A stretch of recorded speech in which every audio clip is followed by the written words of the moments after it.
Hey, what's up, lightboltjoe here. Today we're going to discuss the 2021 Netflix feature film, third in the film series after we fell.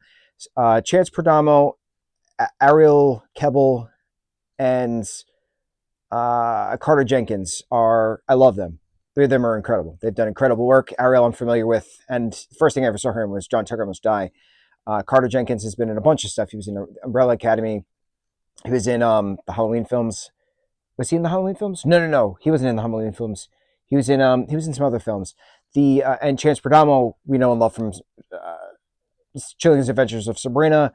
He was in Gen V on Prime. I haven't seen Gen V yet.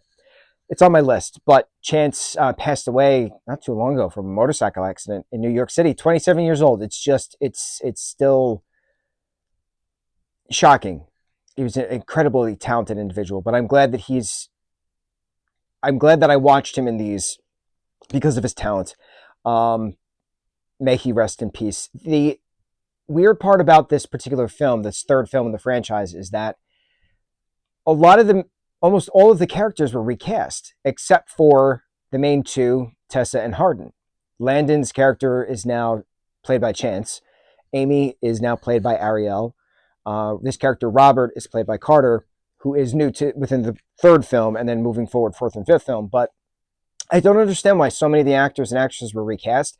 Maybe because it's a bad film series and they were like, nah, we're not going to be doing this anymore. I don't understand why this is a 5 film series because this third film is terrible. We leave off on a cliffhanger. How is Tessa's dad back? And then we get some backstory, about his drunken past, and now he's homeless and he's going to crash with them, blah, blah, blah. Tessa and Hardin have their ups, their downs, their ups and downs. They fight, they sleep together. They fight, they sleep together. It's so toxic and disgusting and not to be celebrated. I don't understand why this is a film series celebrating such a great romance story. It's not. It's an awful romance story. There's no character redemption. They're all narcissistic individuals. Hardin is an absolute alcoholic, narcissistic a-hole. I don't understand why this is celebrated. I don't understand it. Is this character the same in the books? Is the character has such awful behavior in the books, just uncouth, raging alcoholism, raging narcissism? I don't understand it. I'm still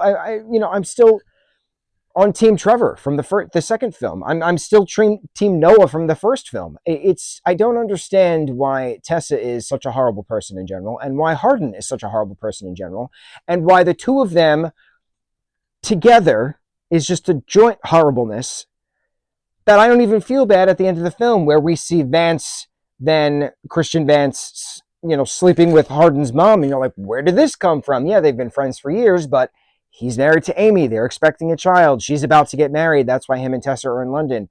Why is this happening? Revealing that Hardin is the son of Vance, that his dad is not actually is his dad.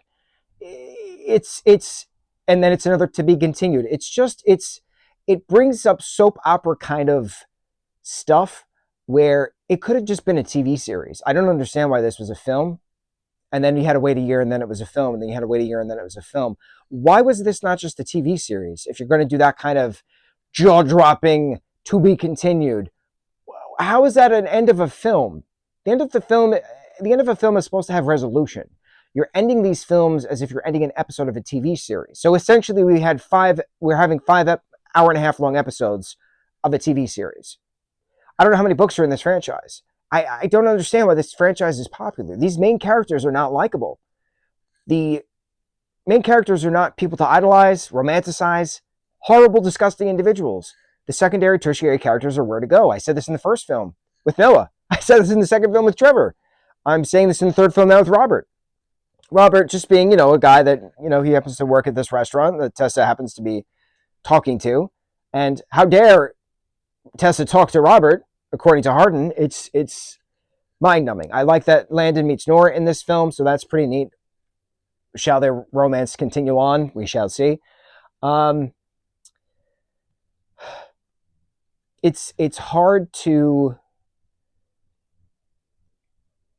champion a film series that is just made of absolute garbage individuals that the villain has no story arc, that the villain has no redemption arc. The villain has, they do just such awful, terrible, disgusting, narcissistic things.